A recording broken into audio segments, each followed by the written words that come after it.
Good evening, everyone. I'm David Eglin, President of the Society for Contemporary Art at the Art Institute of Chicago.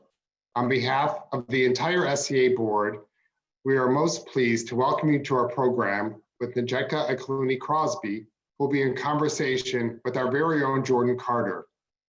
Thank you to Richard Gleiner for generously supporting tonight's program. Before we turn the camera over to Programming Chair Patty Sternberg, I want to take a few moments and highlight some of our upcoming programming this fall. On October 28th, we will be taking a virtual walkthrough of Malagantana, Mozambique Modern, which is currently on view at the Art Institute.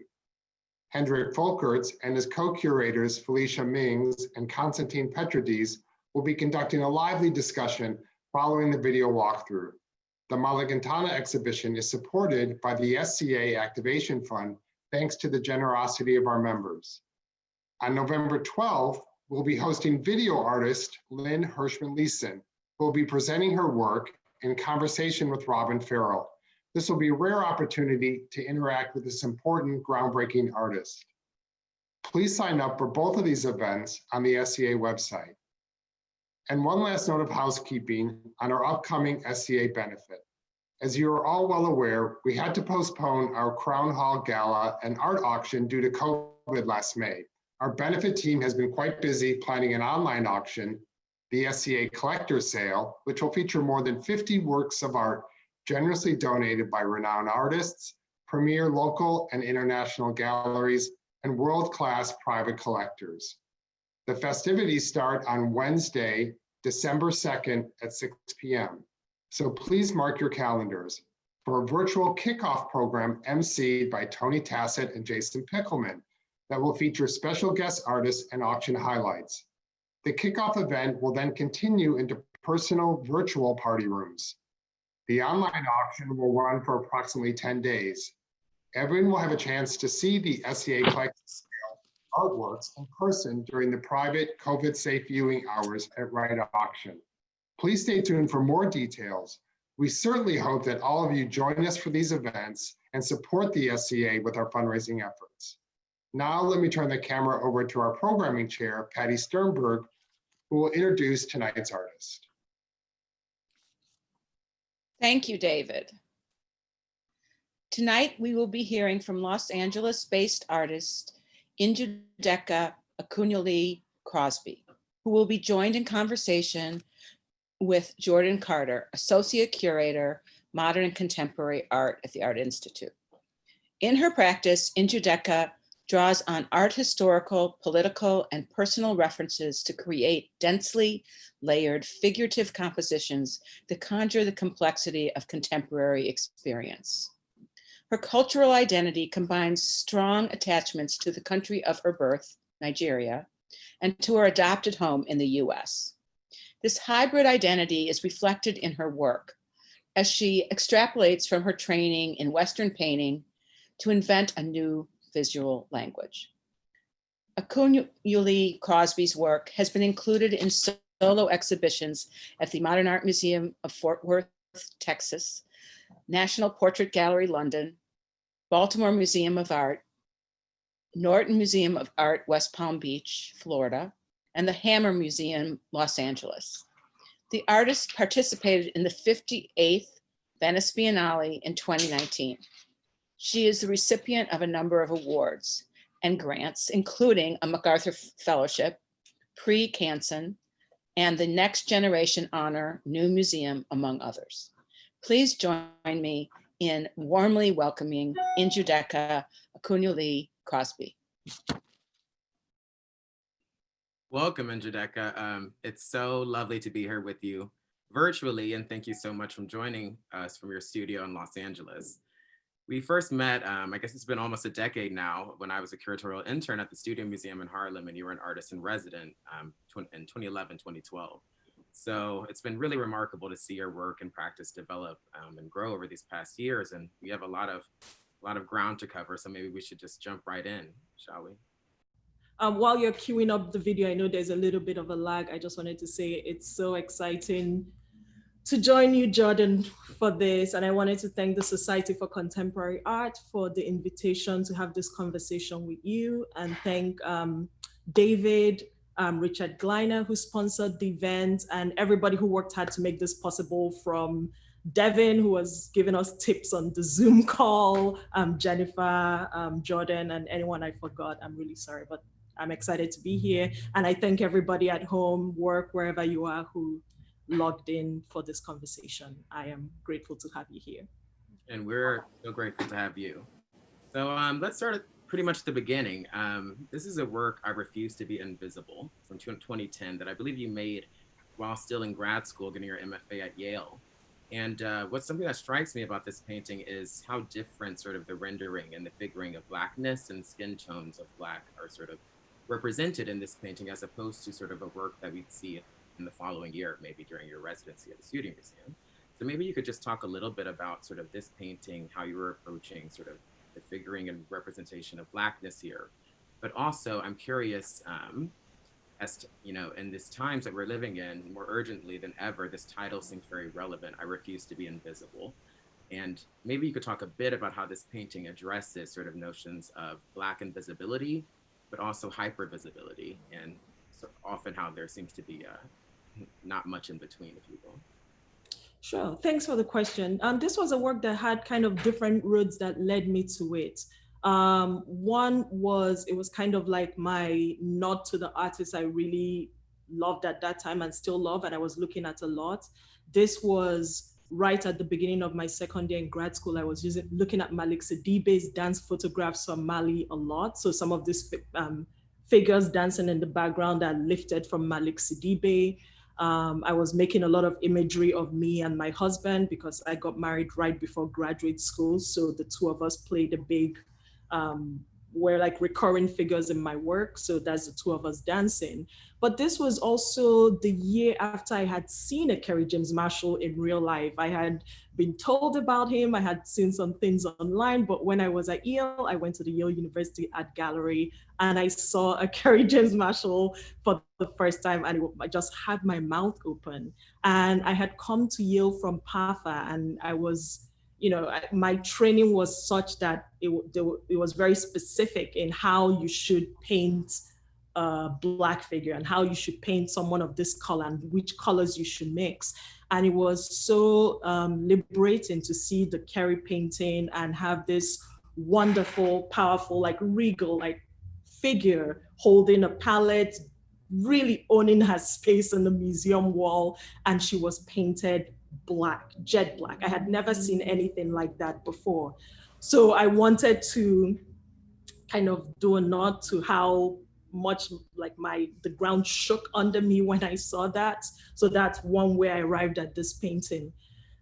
Another road that brought me to this painting was I was taking a class at that point with Hazel Kirby, and it was a African and Caribbean diasporic literature class. And we were reading, I think it was like, sorry, this is mixing my story together. This is not related to the class. I was reading Chinua Achebe's kind of critique of Heart of Darkness, and he wrote a number of them. He really hated that book, and rightfully so.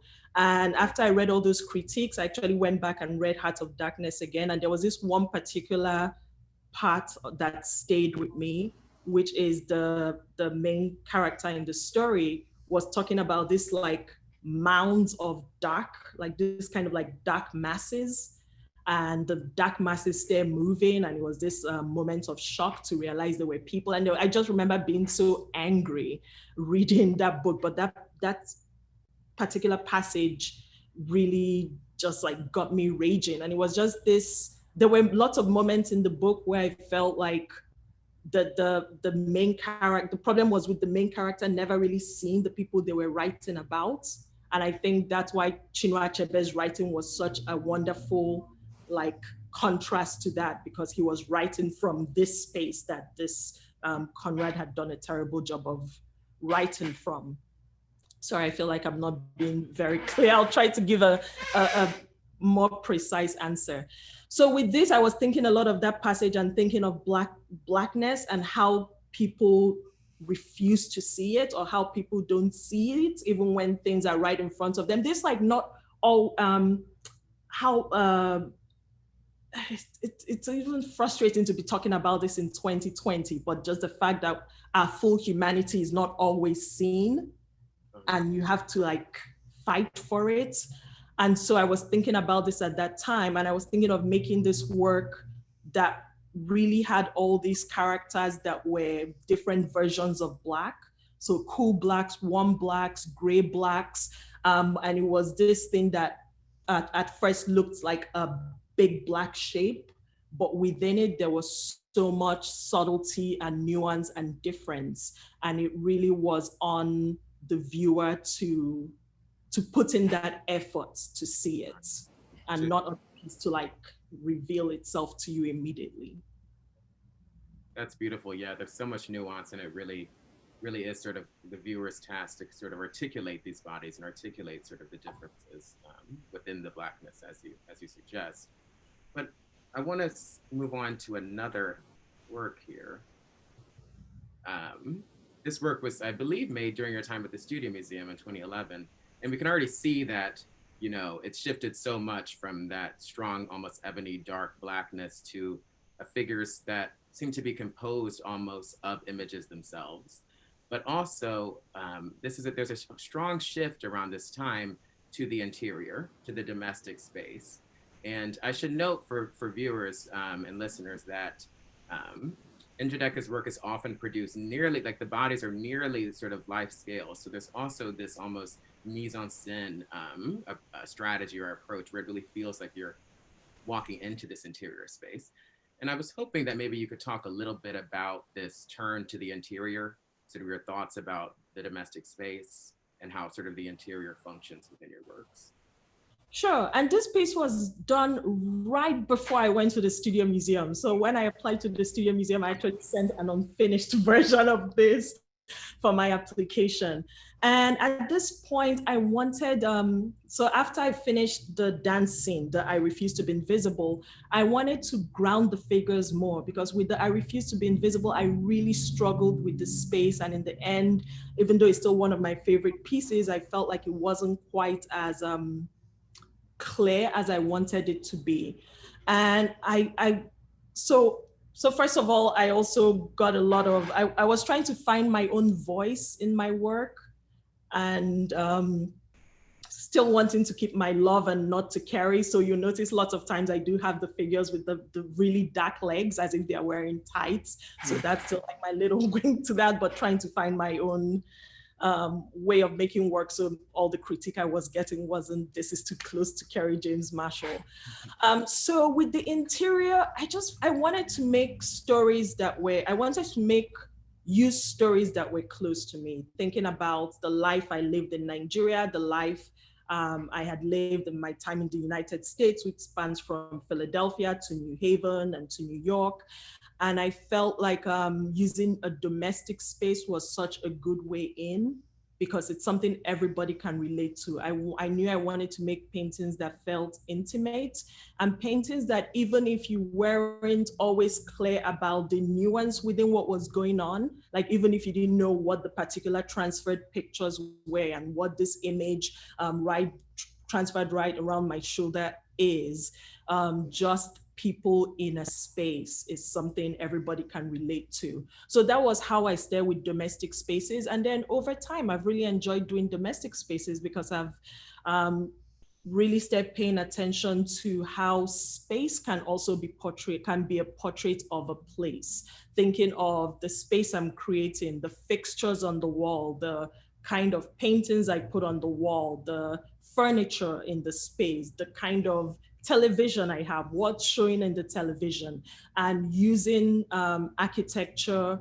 and furniture and the objects in a space as a way to actually speak to all the different places and time I am trying to talk about in the work. Indeed, and it's so powerful, this sort of interiority and sort of how you sort of turn them into platforms, or the interior as a site for political, psychological, personal address. In that regard, I wanted to move to this image in the bedroom, and I wanted to not only sort of talk about your use of the body as an interior site that sort of seems to hold all of these images and associations, ones from your own unique lived experience, sort of connecting Nigeria and America and the United States. But that approach, but also here, your unique sort of approach to rendering sort of scenes of tenderness and desire across racial and cultural lines. Yeah, so with this piece, and I love you, thanks for this selection. I know I sent you a number of them and you whittled it down, but these are some of my favorites. I'm really enjoying seeing them again. But I don't know if I mentioned it already, but I got married in the summer of 2009, right before I went to graduate school. And this body of like the work that I'm known for really developed when I was in graduate school. And so my marriage was very much on my mind because it really was the thing that tied me down to the United States, because I came for college and in my mind, I always thought I'll go back to Nigeria. And in getting married to an American man, I knew there was a possibility that I might spend the rest of my life here, at least a significant amount of my life here. And I was really grappling with what it meant to be an immigrant, to be a Nigerian living in the States, to be away from the place where I grew up and a place that was so formative for me. And so I really was using the image of me and my husband as like a backdrop to think about all this, like what it means to be from a space that used to be a former colony of Britain, what it means to be an immigrant. So I really was like literally and figuratively projecting all these things onto our bodies. And with the transfers, really thinking of them as the histories you carry with you, especially when you're an immigrant and you move to another country. Like the person you are doesn't just switch off from where you came before. You actually like end up navigating the world with this dual lens. Like you're always seeing things from the Nigerian side of you and the more Americanized side of you, and your whole Nigerian experience and history is an integral part of yourself that can never be removed. And so that's also a role the transferred pictures play. See another example of sort of.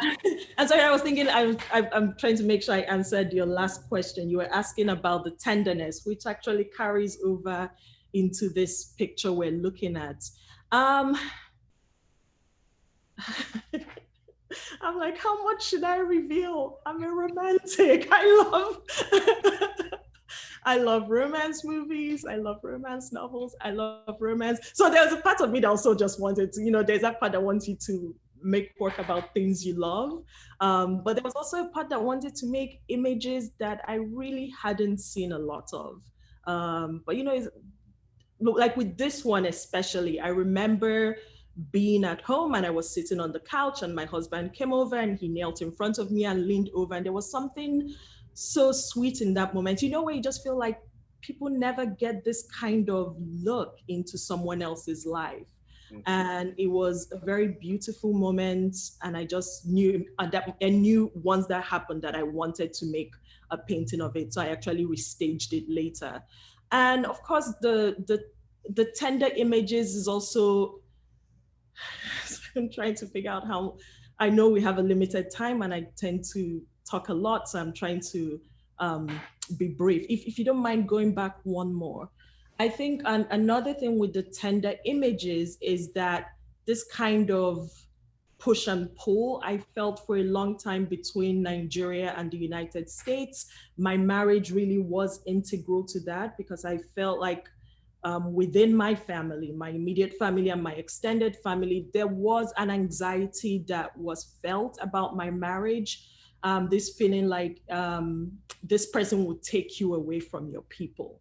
It's like your children will not truly be Nigerian. You probably will never come back again. Like you don't have an ancestral home in the village if you marry an American. And so I always felt like maybe I was being asked to choose between country and tradition I loved and this person I loved and wanted to marry. And so with the work, I really was trying to almost like show that it wasn't an either or, that I could have space for both. There was space for both in my life. I could love Justin and be American and still hold everything I love about Nigeria dear to me. That romance and I'm that looking. tension and that hybridity and all that is so potent here. And in many of the works that we're going to see in the upcoming slides. But I do also want to point attention to the still life on the table, which is something I want to return to. And also the projection of images, which now we're sort of seeing is going beyond the body and really occupying fully and exploding onto the space of the interior and its trappings as well. But here I wanted to maybe talk a little bit about what you were saying about sort of the connections or disconnections between Nigeria and the United States and sort of your place between these two spaces, bridging these two spaces. And as you can see in your title, sort of 5 Umezibi Street, New Haven, Enugu, that you're actually sort of bridging through this, I want to say this family scene, sort of a sort of almost an imagined family that's sort of across timelines, across geographies, across space. And I was just hoping you could speak a little bit about how renderings of family sort of unfold in this image and in other sort of group portraits that you do. Yeah, and I want to make a little note about this title. So this is, I have some titles that kind of like an inside play. So there is this title, 5 Umezibi Street, New Haven, Enugu. And then there's another piece I have called Tea Time in New Haven, Enugu. And people always think it's a play between my time in New Haven and Enugu, Nigeria, which it is. But I also wanted to point out that I did grow up in New Haven, Enugu. Within this little town I grew up in, there's a little part called New Haven, and that's where I lived. So this is based on like a get together I would have attended as a young child at a neighbor's house. So I mean, this was one of the early multi-figure pieces I made. So all through grad school, right into part of my year at the Studio Museum, all my works were exclusively images of the couple, the Nigerian woman and the American guy. But then after a while, especially once people started writing about my work, and so much of it was just distilled into, oh, she's a Nigerian married to an American and she makes work about that. And that is true and important, but I felt like there were also all these other conversations going on in the work that weren't being talked about. So I actually thought, okay, I'm going to stop making work about the couples for a while and try to see other ways I can open up the work and how I can make all the other parts of the conversation more explicit. So this was one of the this was one of the first social gathering pieces I did. And the reason why I like this piece is that it was the first time that I did the table with the objects on it. It's hard to see, but it's kind of in the back, in front of the person with the orange shirt. And that ended up being, that has ended up being a big part of my lexicon that I keep returning to, the still life on the table. It's so interesting too, how the interior seems to go even beyond into the window, outside of the window, which is quite interesting. I do that a lot. I was talking with someone yesterday and I realized I do a lot of windows and doors and TVs, but this kind of like opening into other spaces. And the first gallery show I had with my gallery in London was called Portals. And it totally made sense because I do think of these as like openings into other worlds, openings into, I like thinking of like creating multiple openings into other cultures, into other times, into other worlds, into other languages of image making, kind of like taking all these different things and putting them together, but also like popping things forward and back. And Njideka, are these people real? Like, are these people who exist in your family? Like, are to what extent is this? On people I know. So the person drinking the glass of Coke is my oldest sister. The person with like the teal shirt is my eldest brother. And I'm actually the person in the orange pants looking down. And there's kind of like a leg coming in from the corner. That's my second sister. And here we have another group scene. And what I find really fascinating about this piece is the way in which you use the diptych as a way in which not only to separate the picture plane, but to sort of get at some of the tension that's sort of expressed in the title, but almost really articulating through material and through sort of presentation strategy, sort of this idea of this cultural rift, this cultural divide. And I'm hoping you could speak a little bit about So this piece, this I did when I was at the Studio Museum. So I had seen a Morandi painting and there was this one space where there were like two bottles near each other, and there was just like the smallest space between them. And I was thinking of how charged and how much tension existed in that little opening. And I knew in that moment I wanted to make a piece that played with that. So that was like the one little road that brought me to this. The composition was influenced a little bit by a Vuillard painting of two women sitting at a table. So I was thinking of this like gathering around the table that had like a U swoop to it. But this was also when I started thinking of making, so there are like multiple things that came together for this work. So there was the slate, there was the Vuillard U composition, and I was thinking of making a space without people in it. So I was actually thinking of doing two panels, and one had people and one didn't have people, but I ended up being so nervous about it. I like extended the person into the second panel. You know, it's like you get your toes wet before you dive in. So with this, you dove in this next one. you can stay on that other one. I wanted to talk about another function, the split served and the transfers. So I don't know if I've mentioned it yet, but the transfers, the little pictures inside the works are a combination of pictures from my life. So right in the middle of the shirt of the guy with the sunglasses is actually a picture from my traditional wedding. I don't know if you can see the two hands coming together. It's me giving my husband a cup of palm wine, which is how a traditional wedding happens. So it's pictures from my life, from my family. I go back to Nigeria about once a year, and whenever I go back, I take lots of pictures. It's also pictures from Nigerian political things, important things that have happened in Nigerian history, pictures from fashion magazine, from Nigerian pop culture, Nollywood, music videos, everything, really trying to use pictures to speak to put my finger on the pulse of a place. So with this one, the transfers have a chronology to them. So I was thinking of this, people feeling like my marriage was going to make me turn my back on my people. So the title is saying like, I face my culture and my tradition and my Blackness, even when it seems otherwise. So I was thinking of the chronology from left to right, with the right being the most recent, where I'm kissing my partner. And then the images kind of go back in time as you move left.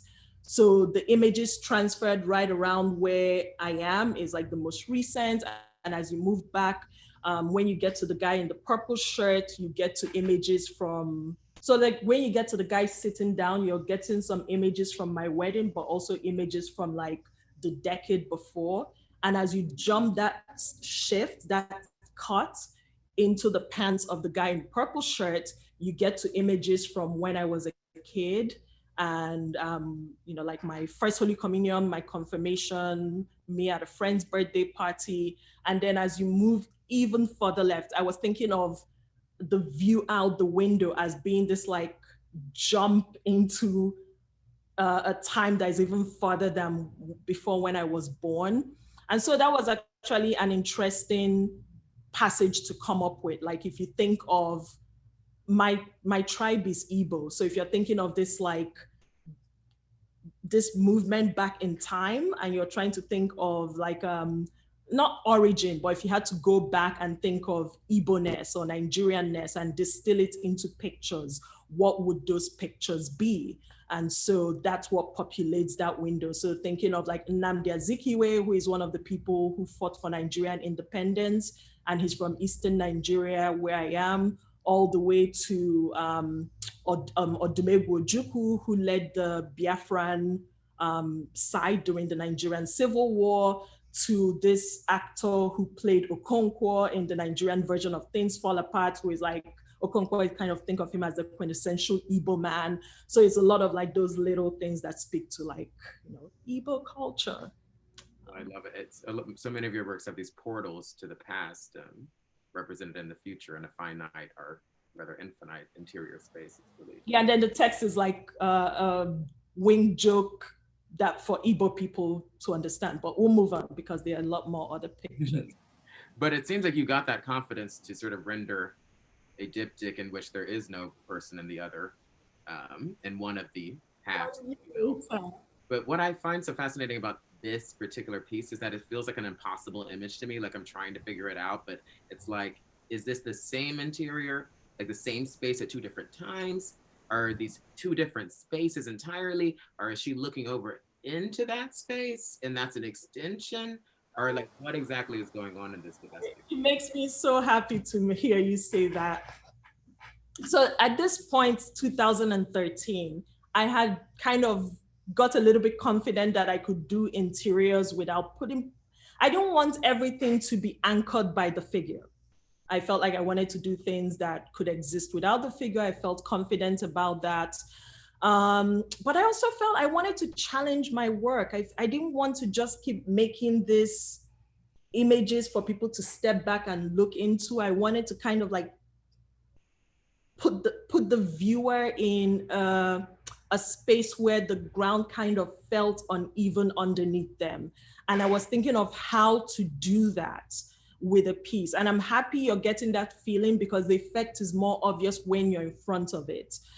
So I wanted to do this diptych again with a split, but I wanted the split to be even more. So it felt like two separate worlds that were kind of like, shouldn't make sense together, but they did. It feels like one complete space, but you kind of feel like there's something about this that doesn't quite feel like it should be together. So I'm using a lot of so the thing with going to the Pennsylvania Academies, they really teach you about perspective and how to construct a space. So I'm taking all that and actually like breaking them, but making it so subtle that you can sense the space is not quite right. But you know, it's like the perspective of that, the black table underneath that other table just doesn't make sense in that space. But if you're in front of it, it takes you a little while to clue into it. So with this piece, I'm actually playing with the what's it called? The vanishing point and the point of view to keep changing where you feel the viewer is, the ideal viewing position. So this is, the left panel is based off of my living room when I lived in Brooklyn. And the right panel is heavily based off my grandmother's house. So when I was younger, I grew up in Enugu, but my parents used to send me to the village for summers to spend with my grandmother. And so when I went back to Nigeria in 2012, she had been dead for some years, but I asked to go back to her house and just look around. When I went there, they opened the house for me. It was locked up and I found somebody to open it up for me. And her table was still set up the way it was when she died, with all the objects on it. And it's such like a quintessential like thing to do in that part of Nigeria. It's like your worldly objects become decorative. It's also a way of showing off the things you have, the things your like sons and daughters in the city sent to you. And so I took a lot of pictures of my grandmother's table and I've made a lot of works from it. And for me, they serve two functions. They serve as a stand-in for her, but also like a stand-in for that like village time, village life. So it's kind of linking this like my time in the village to my time in Brooklyn with, of course, like IKEA that I linked to postgraduate life and putting these two worlds together. I love that. And it's I was going to actually propose or suggest that in this portrait that there is sort of a body, but the body is being sort of surrogately rendered by the still life. And it's a perfect transition because I was hoping you could maybe Sorry, I want to say one more thing about that. But I talked about the transfers in I Still Face You Even When It Seems Otherwise. But the transfers here also, the way these ones are working, there is a time split. So what I did with the transfers for this piece is that every transfer on one panel has a corresponding transfer in the other panel, but from a different generation. So for instance, Abwani Darigo won Miss World in like the, I don't know the exact year, but it's like in my lifetime, recent memory. And on the other panel, the corresponding one is Bianca Ono, who won Miss Intercontinental in the early 80s. So on one panel, there's Chimamanda Ngozi Adichie, who is an incredible Nigerian writer. On the other panel, there's Chinua Achebe, who was a Nigerian writer, but is from a different generation and died some years ago. It's like Prince Nikombaga, who was a high life musician on one panel, Two-Face Idibia, who is a contemporary musician on the other panel. So it's really like speaking to different times in Nigerian history. Yeah, I love how it sort of bridges. It's like an elegiac impulse that you have in your paintings that really goes across time and space in such a profound way. But I did want to focus in a little bit in these few portraits, these two portraits here, a little bit more about how you've taken up the tradition of the still life and sort of what you're doing with it in a unique way. Yeah, so the still life, so between the breakfast table and my grandmother's table, I've done a number of still lifes right now. And there's actually one right here in the studio that I finished a couple years ago. Yeah, that one, it's right here. So the still life is something I kept going back to. And I think what finally made sense of it for me is I got this book about contemporary African writers written by, I think her name is Brenda Cooper, and she's a professor in Johannesburg. And she was talking about how objects can carry weight. And when just like, exactly, that's what it is for me. Just objects carry specificity. They speak to time, they speak to place, they speak to class, they speak to everything. And so I noticed that when I make still life objects, I'm really using them that way. And so with this piece, for instance, I thought of doing, excuse me, I thought of doing a table that is set up for tea, but I wanted like every object I put in it to build on the narrative. So this is how you have breakfast in Nigeria. There's a tea, like the tea tray and things are set out like this. But I was thinking of even something like tea culture. Like tea culture is very big in Nigeria, but what we call tea culture, like what we do for tea, will not be as recognizable to someone from the United Kingdom. We have tea culture because we used to be a British colony and we got independence in 1960. And even though all the British left, there are all those things they left behind that kind of carried on after them and has kind of like ballooned into new things. So you can kind of see like this is tea, but it's not tea the way you get it if you went to like a hotel in London and got tea. What we actually call tea is hot chocolates, whole other story.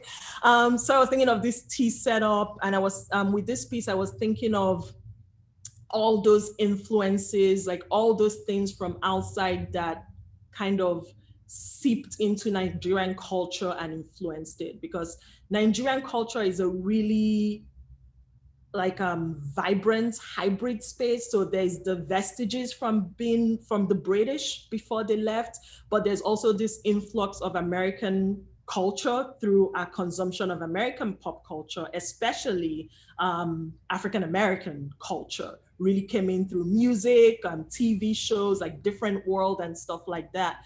So I was thinking of those things that kind of fed into this space that I'm fascinated by. Like, what is it that created this space that is so beautifully weird? And so I was thinking of like the British influence. So I was trying to speak to that through the British porcelain plates. Thinking of something like religion, especially in Eastern Nigeria, Catholicism is such a big aspect of life, but it's almost like the way Catholicism is practiced is also like kind of grown and become its own thing. Like the Knights of St. John, very huge in Eastern Nigeria. Most Catholics I speak to outside Nigeria have never even heard of this order. And so on the mug is an image of Cardinal Arinze, who is like a Nigerian cardinal, and is actually a really good friend of my family.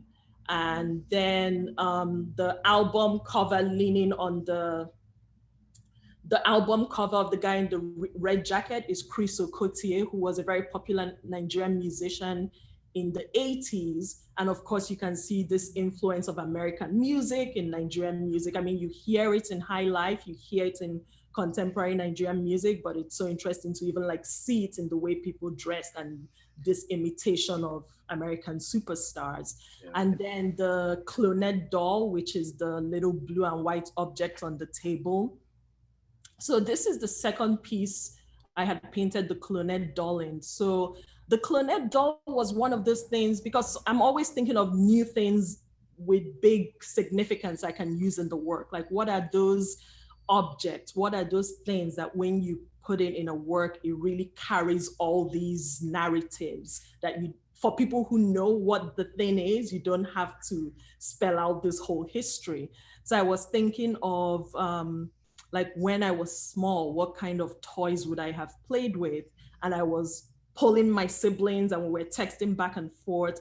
And eventually I knew that I wanted to work with the Clonet dolls. Well, at that point, I didn't know they were called Clonet dolls. We just called them Doll Baby.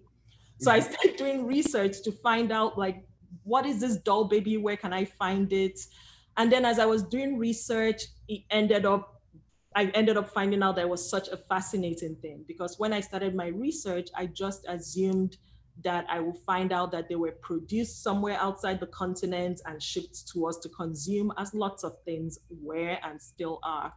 But then what I found out that was so fascinating is that those dolls are designed and produced in Ghana, and they're actually designed of the traditional Akwaba dolls that used to be made of wood. So it's this fascinating thing where, like, the Ghanaians are making this plastic update to a traditional thing, but the figure is a Caucasian girl carrying daisies and a teddy bear, but it's made for consumption by West African children, and we did consume it.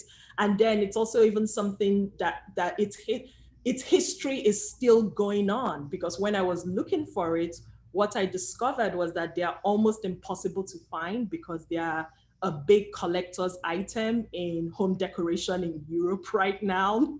So, so even like I sent my brother lives in Nigeria, I sent him to the market and he couldn't find it. So they just ship them abroad now. So I ended up buying one, but I bought it from a store in Spain. So I love these objects that kind of have this, that speak to the history of kind of colonial and post-colonial commerce, and kind of speak to how certain spaces are still constantly, like, not reinventing them, like, are still constantly evolving. Indeed. I mean, you're so adept at rendering these complex associations and histories and social lives of these objects in a nuanced way that also has different layers of access for different individuals, and it's extremely powerful and potent. So thank you for that deep explanation of all of the history that goes into this one breakfast table. I want to make sure we have time to get through this and make sure we have some questions. So I'm going to maybe carousel through some of the works from the series, the beautiful ones. It's actually one of the only sort of series that you actually serially number. And I'm just curious if you could talk a little bit about that and sort of the youth culture that you're sort of rendering in this series. Yeah, so this, I when I started it, I didn't know it would be a series. So I do have other series within my work, but they are not numbered this way. So this one started with, I hadn't done just full-on portraits for a long time. I actually consciously avoided them. And then I just felt like, instead of running away from my fears, to just confront it. So instead of thinking, oh, I can't do portraits, I wanted to do portraits and find out how I could do it right. So if you can go back to the girl in glasses. So what I actually thought was, I felt if I was going to do a portrait, I was going to look at, I knew I wanted to do kids. So I was looking at Velasquez, and there was a painting he had that I really loved of Prince Balthasar Carlos, and he's wearing this kind of like balloony pants, and he has this like stance, this really confident, arrogant stance in a very little kid. And I just remember in that moment having this thought of, this reminds me of my sister during her, I mean, it must have been like 11th birthday, and she had this outfit she loved, which we call Tombo. I was like, this looks like Ijeoma's Tombo. I want to try and make a painting of this. So this actually ended up being like almost like a love letter to my generation. So number 1 is my sister, the beautiful ones. Number 2 is my brother. Number 3 was my other sister. And then it expanded to my friends from high school and their siblings. And the reason why is, the title comes from a very popular book that almost every person who takes literature in a West African secondary school reads. And the title of the book is The Beautiful Ones Are Not Yet Born. And the book was the book really was lamenting this period after post-independence, because like there was this period from like 56 to like 67 where all these countries in succession across West Africa became independent, either from Britain or from France. And it was a very hopeful period because it's also when they started discovering all these natural resources. In Nigeria was oil. And so there was this kind of hopeful period, like we don't have the British taking our, we don't have the British here, we're in charge of ourselves and we have oil. This will be a wonderful time. Things will be great. Nigeria will be the giant of Africa. Ghana will be amazing. But sadly, none of that happened. It ended up being like military dictatorships, military coup, and one by one, democracy fell in all these countries and dictatorships got established and corruption was rampant. So this really is the time this work is based in. So it's just saying like the beautiful ones are not yet born, like this hope never got fulfilled. And over the past like 15 years in Nigeria, there really has been this incredible cultural renaissance happening in art, in literature, in movies. The Nollywood industry is the third biggest in the world. In, I don't know if I said fashion, in literature. So I'm kind of hoping that maybe my generation is the beautiful ones that have arrived. Maybe we're finally here. So it's a very hopeful series. It feels very aspirational in that way. I wanted to talk about this work, which is actually interesting because this is a work that you did revisit or restage, if you will, and you already work at a very large scale, but you've turned sort of this interior scene here into a billboard for a commission for the Whitney, actually. And I'm curious to hear about, this transition, like what it was like to transition to such a large scale and how that sort of related to maybe sort of your attempt to want to make the mundane monumental in a way. Yeah, so I would say I've always loved working large, and it has to do with how I want people to view the work. So two things, I've always liked working, these works are large scale and they're important, but I also put a lot of detail on the surface. And I think what it is when people walk in a space and see it, of course, they digest what the imagery is. It's a woman sitting at a table, it's this. But when they come up close, I want them to kind of have a journey across the surface. So I like this idea of, you can be looking at a moment and you're looking at an album cover of Chris Okotie from his album released in the 80s in Nigeria, and you move a little bit and you're looking at this face that is painted in a way that speaks to like maybe Northern Renaissance painting, and then you move a little bit and you're looking at this interior that really references Hammershøi, the Danish painter, and then you move a little bit and you're at my grandmother's table, and you move a little bit and you're in this kind of like paint place that speaks to like some of Peter Halley's colors, who was one of my teachers in grad school. So as people kind of pan through the work, I want them to kind of have these visual jumps through place, time, cultures, continents, different languages of image making, different languages of painting. And so I feel like the skill is important for you to really have this thing that spans past the horizon and you kind of move through it like a movie.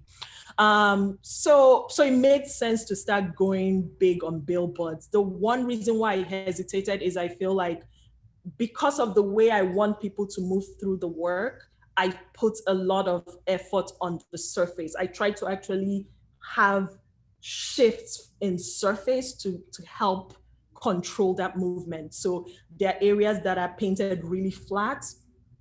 There are areas that are built up with kind of like carefully rolled on layers of paint, sometimes 4 at a time. So it's the color you're seeing is actually like translucent layers, translucent colors layered over each other, and it's like a ghost of a color.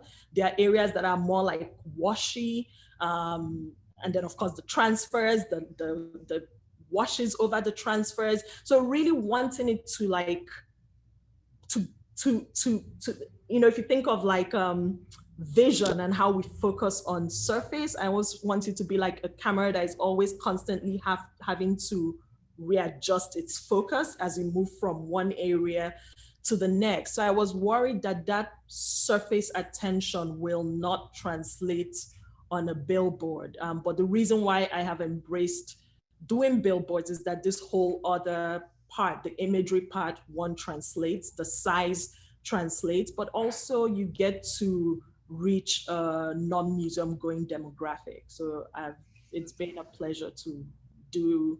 At this point, I think I've done maybe 4 or 5 billboard projects, and I love doing them. Fantastic. No, the scale, the immense scale, I can imagine it only, for me at least, even heightens that mise-en-scène effect in which you're literally sort of walking into this highly complex interior, this global interior. I would say the one I really loved is a year and a half ago, Mocha asked me to make a mural to cover the facade of their building. I mean, it's like a whole block long, and I ended up seaming 6 different images together, and the whole building was covered. Oh, I don't know if you have the picture. I don't. Yeah. But I mean, just there was something so important and powerful about that when you think of museums as spaces that historically, excluded people that look like me. I'm Black, I'm a woman, I'm immigrant. A lot of those things, when a lot of people who check those boxes were not always welcomed in this space. So to have a space like that covered with Black images and Black people and Black figures was amazing. I was very honored to do that project. Oh, it's a powerful form of direct address through portraiture. It's really powerful. I did want to talk about sort of these series of works here in which sort of talked about the portal, but in these works, there's almost like this sense of this mise en being, like this work within a work in which these commemorative icons and sort of paintings leaning against the wall and television media. And for the first time, I'm actually seeing text in your work, and it seems like a very conceptual impulse there. And again, sort of this fencing that is perhaps very pervasive in Nigeria. All of these different references really almost seeming like works within works and spaces within spaces. And yeah, actually, if you can keep it on the Grace Jones one. I love this piece. It's little, but I like it a lot. And so with this one, I feel like there are things I play with in the bigger works, but sometimes they get overshadowed because there's so many other things going on. And I just felt I wanted to slow down and zoom in on one of those things. So I knew that I wanted to do something that seemed very simple, but kind of like kept going back and was more complex than you thought. So I thought just a window. And then, so I knew I wanted to do a window, and I was looking through my pictures and looking through pictures of interiors from different parts of Nigeria, just really, again, trying to get to specificity. Thinking of a lot of the colors you see in Nigerian interiors. You see a lot of like those blues, and you can see the color I'm using back here. There's a lot of like mint, a lot of like a sky blue. And there's this thing you see a lot, which is a 2-tone wall color, usually because little kids touch the walls and you don't want to repaint all the time. So they'll like do a split, and the bottom half will be a different darker color that can withstand dirt, or maybe like a shiny color that you can wash off. So I was trying to hint to that 2-tone color. So with this one, I wanted to do a window. And in Nigeria, we usually have burglary proof in front of our windows. No matter how rich you are, no matter where you live, like everybody does it. And because you have to do it, people start doing like really interesting patterns and things. So I wanted a window with kind of a nice pattern, burglary proof. And I was really thinking of like this space opening up into space, opening up into space. So I was thinking of this like burglary proof pattern over the window, the louvers, the window, which is in itself a kind of pattern. And then through that, you're seeing all these transfers. And then with this one, for the transfers, I tried to find pictures of people standing in front of doors, people in rooms with 2-tone walls, people standing in front of windows into other spaces, or people standing in front of screen walls. So I really was thinking of this like bar into the window into pictures of people with windows looking into other spaces. So it's just like this It's sort of puddle. infinite perspective, if you will. Yeah, and the fabric in front is from, so the kind of buzzy fabric, which kind of always makes me think of like a television buzz when nothing is on, you know, that black and white. That looks like in Nigeria. But thinking of that like TV static, but that fabric, that pattern with the TV static looking thing is actually a fabric that I own from when my mom ran for Senate in Eastern Nigeria. And I've been collecting portrait fabrics since 2011. And I didn't start using them in my work till about 2014. And kind of like the Clonet Doll, I use them because it's also something that I feel really speaks to global commerce, especially as it relates to Nigeria and even broader the African continent, because these portrait fabrics are actually like people trying to imitate Dutch wax fabrics, the African fabrics. And of course, Dutch wax fabrics were made to imitate Indonesian batik fabrics. But then the interesting thing with when various fabric print shops in Nigeria started doing it is that they started doing the commemorative ones where they put photos into the pattern. And in that one little step of putting photos into this like mechanically printed pattern cloth, something new was created. And that for me just ties so much into what I'm interested in. Because all my painting training happened in the United States. The bulk of it was at the Pennsylvania Academy of the Fine Arts. You know, it's like painting from cast, painting from life, painting from still life, learning about Degas and Vuillard and Velasquez and all those people. So that is a tradition I inherited. And I felt like in grad school, what I kept thinking is like, okay, how do I take this tradition that is not mine, but do something new to it? And in doing that new thing, I actually am able to take ownership of it and create something from it that I can uniquely feel is mine. And that's what happened with this fabric. So I always knew it was important. And I finally figured a way to incorporate it into my work in 2014. So on the note of that reclamation of tradition and sort of making it your own, I did want to transition to sort of some more recent works that begin. So in this scene here, we have no body, but it almost feels as though this plant, which has become a sort of a motif, as we'll see, is sort of the body or sort of the surrogate for the body. And you've begun to really focus on sort of these plants that are native to Nigeria, such as the cassava and almond, etc. And I'm just, in a way, you're also taking on in these works a tradition of maybe sort of exoticized tropic renderings from like the 19th century, from like Western portraiture or Western landscape painting. And by bringing these to the foreground in a way. And I wanted to maybe focus on this work here, Dwell Lives Native one from 2019, which is actually a promised gift to the Art Institute. And as a plug, I just want to let everyone know it'll actually be on view beginning on Saturday in a new reinstallation of our collection galleries. But I was hoping if you could just speak a little bit about, you know, this shift to native plant ecologies, how it sort of speaks to, as I sort of said, maybe a surrogate for your own indigenous identity as a Nigerian, but also in a way it functions as camouflage, like there's images of you and your family and media sort of camouflaged by this plant imagery, but also in a way it sort of evokes, as you're saying, not only sort of a global sort of ecosystem of trade, but even a global ecosystem of the Black diaspora that goes even beyond just humans, but also relates to a relationship with nature and non-humans. And it's a powerful and very complexly and densely layered piece. And as I've been thinking of like, I get excited by those objects or things I feel like I can use to talk to these bigger things I'm interested in. So tea objects, the Clonet Doll, the portrait fabrics, and plants.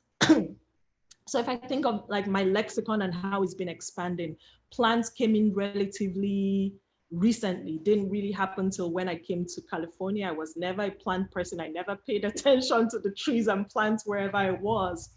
But in my time in LA, I started, somebody who helped me out sometimes in my studio for a while was my husband's friend from grad school, Mike Richards, and Mike Richards loves plants. And whenever he came to my studio in East LA, he went on and on about the beautiful plants he saw outside in people's yards. So finally, there was a day I was with him outside and he saw one of the flowers he loved and the owner of the house was there. So he started talking to the owner. And that was really the first time I paid attention. And this plant is called plumeria, and it's in lots of houses in East LA. And the owner was telling us that plant was very ubiquitous. It's very common in South America. And so I was really thinking of plants in a way I hadn't thought of, about how they are linked to people's movement, because a lot of East LA is Latinx. But there are parts of LA you go to and you don't see as much plumeria. So it made me think, like, is there a lot of plumeria there because people brought it to plant it and made them think of home?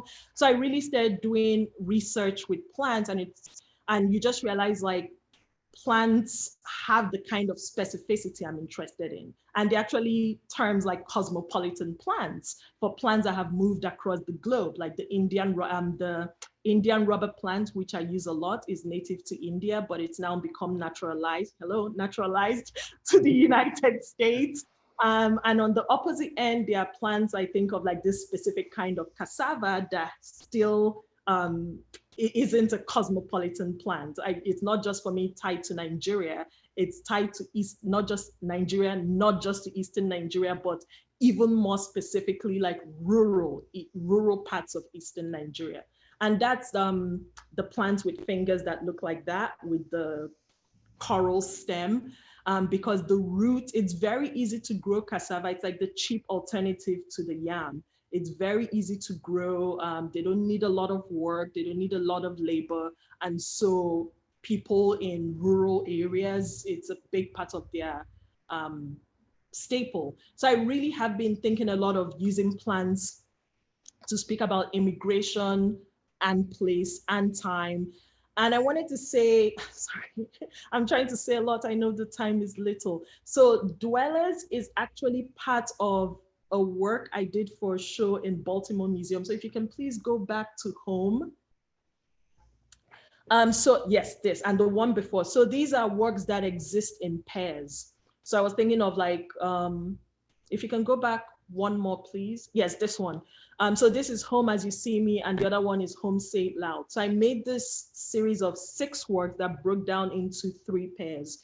And so each pair was looking at the same thing, but like from a Nigerian point of view and from an American point of view, really thinking of like these 2 selves you carry with you. So the composition of this and the composition of the other one are mirror images, but they are very different paintings. If you can go to, so this is like the Nigerian version, and this one is Home Say It Loud. So this is actually the first time I start introducing pictures from my 16+ years in the United States, and, you know, like other more American rooted images. And this is based heavily off my kitchen, living room in the United States. And even something like the fridge with all the pictures and notes of it is, at least for me, such a very American thing. We didn't do that in Nigeria. So thinking of this as that.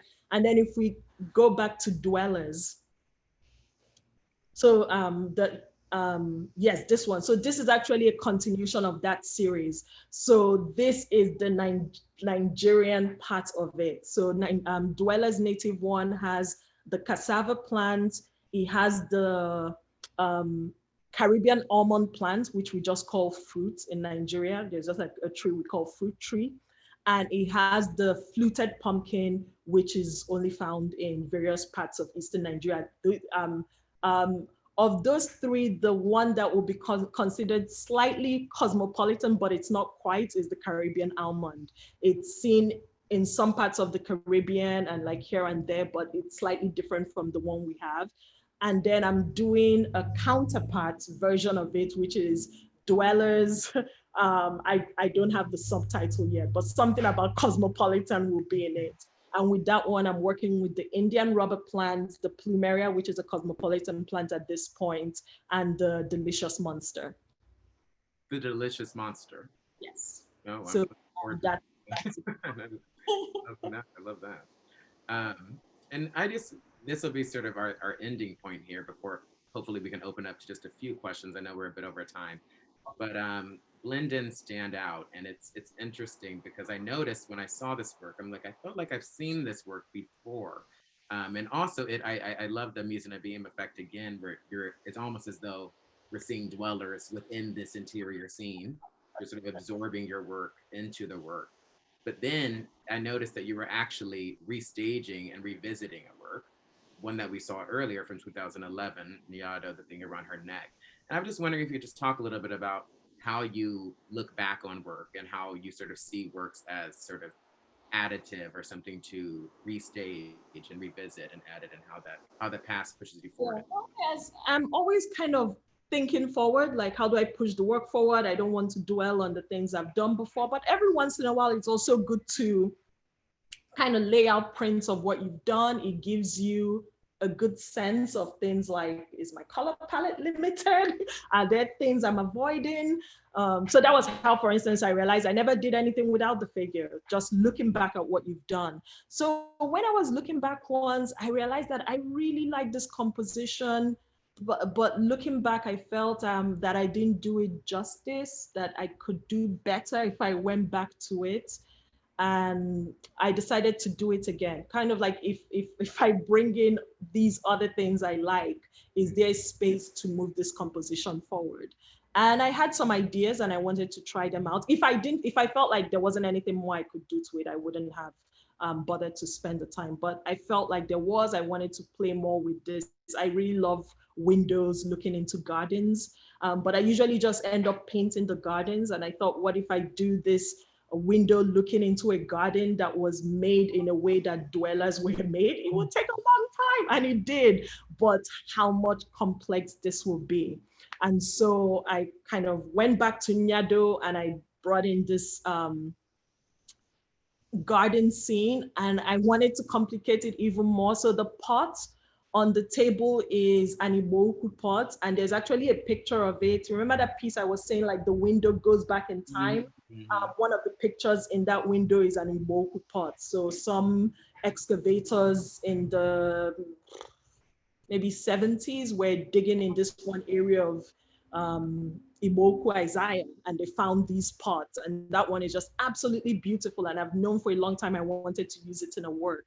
So I was thinking of having this vase, it's almost like I play with space, but it's like with each piece, I'm complicating space a little bit more. I love how the like in Dwellers, all those layerings of the plants and the way they cut into the figures and the way you understand what's happening, but things are not quite full, really plays with space. And I wanted to do that within one work. And then I wanted to take that and complicate it a little bit more. So I was thinking of having this pot in front of it with flowers in the pot, that kind of had moments where things flipped from being in the foreground into the background. And it's hard to see if you're not in front of this, but I actually found some of the plants in the vase have round flowers or like round leaves. So there are moments where, and then like in the transfer in the back is the screen wall with round holes. And then there are moments where the leaves actually become the holes of the screen wall. And so that's a blending standout. It's like this flip of space where something in the vase ends up just like flipping into the background. But with this, I really was thinking about the kind of like other thing I was thinking of when I was making this is this, we're low on time. No, and I mean, Njideka, I love refusal to assimilate in the way people expect of you as an immigrant. I love the way in which these works and sort of all of your works are sort of an accumulation of references that are sort of revisited and in a way become sort of an auto archive. And sort of, I love the way in which sort of you've absorbed the works of the past into this work, and it's the self-referentiality and the critical reflexiveness is so powerful. And I just want to thank you so much for this conversation. It's been wonderful, and we got through so much. We're a little over time, but I'm hoping we can open it up to a few questions from the audience. And I want their Q&As, I see question. I want to thank people for staying this late. I appreciate it.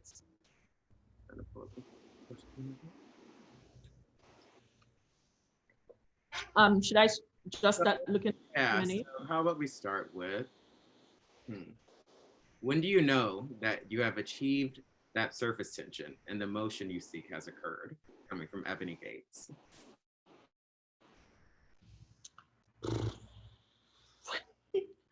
I think I feel like something is successful when it surprises me, which is an odd thing to say since I'm the one making the work. But it's like as an artist, you have an idea of what you want to do, but you only know so much, and then you try it out, and sometimes you do make some moves that don't surprise you or don't really do anything to you. But when I have that moment of for something I made, then I know it's right. And it's rare. It is rare. And we have another question here from Catherine Desjardins. And it's due to the nature of the Zoom screen, it's hard to get up close to experience the field of the transfers so important to your language. Can you talk about how you choose imagery for the transfers and their sources? And for, of course, for painting students, can you talk about the transfer process? Pre-planned, spontaneous, and they also want to thank you for your beautiful work. So a question about process and sort of how the sort of transfer process emerges conceptually, but also technically. So the transfer is a printmaking technique. I print the pictures. The pictures actually printed small, about like this range, on an 8.5 by 11 piece of paper.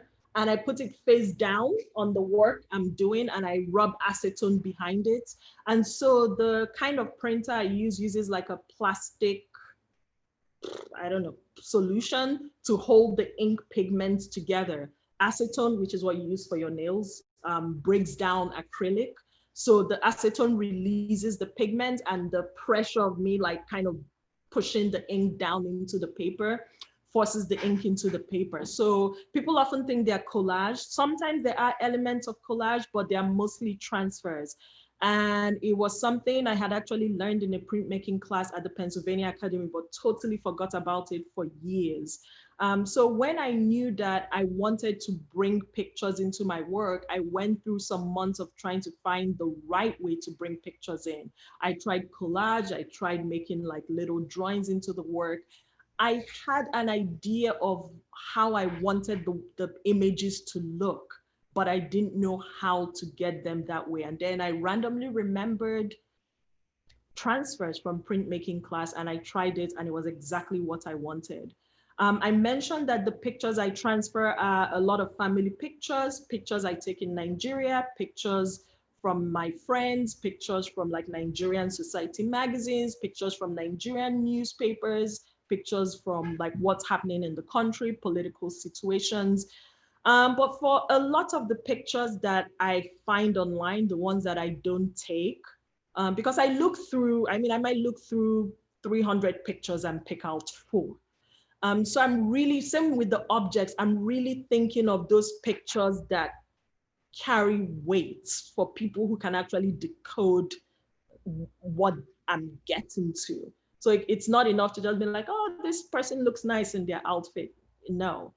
I'm really looking for those pictures. Like, you know, if you remember the picture of the musician wearing the military jacket that speaks to like the British red coat, it speaks to Michael Jackson. That's one picture that gets to that. And I really was thinking of something like Homi Bhabha talking about how hybridity, like kind of hybridity actually comes from mimicry. So it's like people are trying to mimic someone, but when you're trying to mimic someone, it's never perfect.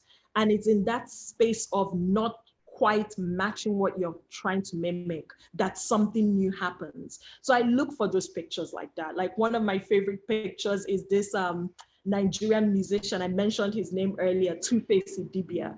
But Two-Face is wearing this like red velvet jacket with black It's like, oh, I might even have a picture of it somewhere. Oh, I'm gonna do like a studio one. Like Two-Face, where are you? Oh, I just saw it. This. I don't know if you can see it. But he's wearing this like jacket that looks like it's from the 70s, and he's sitting in front of a yellow sports car. It's like a yellow sports car. So I love that when you see it, everybody recognizes what he's speaking to. These are the kind of imageries we've consumed from like R&B superstars and rap superstars. They're sitting in front of your Lamborghini, in front of your mansion. But there's something about that picture, something about what he's wearing that lets you know this picture comes from another space, because it's mimicry, but it's not quite right. And it's in that not quite right that you begin to know that this is from a space that is not mine. So those are the kind of pictures I look for. Those moments of slippage. I love that. Gaps. That's fantastic. Well, it really looks like this. Nigeria as a hybrid space. We have one more question from Monique Maloche, which is, has COVID changed your studio practice, and how? Some artists have begun to make smaller works. Has this happened for you, or have you felt any shifts during this period? Oh, yes. This has been a pretty trying time, I assume, for me, and I assume most Black people in the country. It has been a lot emotionally, mentally. First realizing that there was COVID, and then realizing COVID was disproportionately killing Black people. And then, of course, George Floyd, Breonna Taylor, the endless barrage of like violence against Black people we were seeing. I went through a long period where it was hard for me to make work. I really just like shut down and vanished into my immediate family. And almost feeling helpless, like I assume a lot of people felt, and questioning my work and thinking, is it enough? I mean, it's just like, there's so much anger you carry as a Black person in the United States, and wondering if maybe more of that anger needs to come into the work.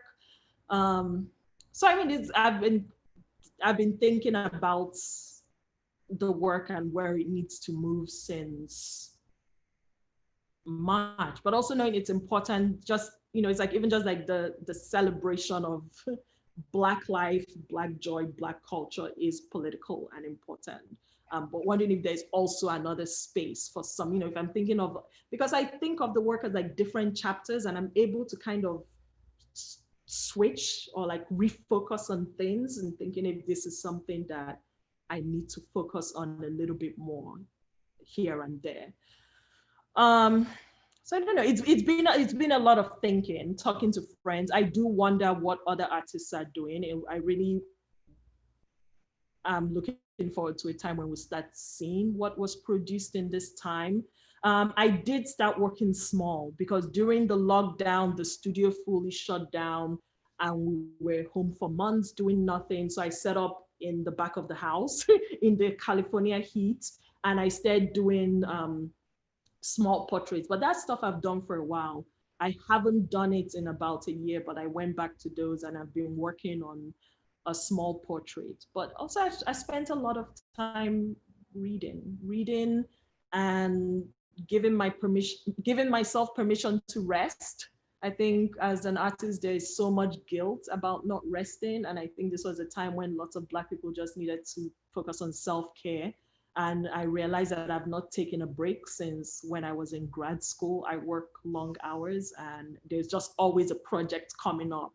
So it's also been nice, even though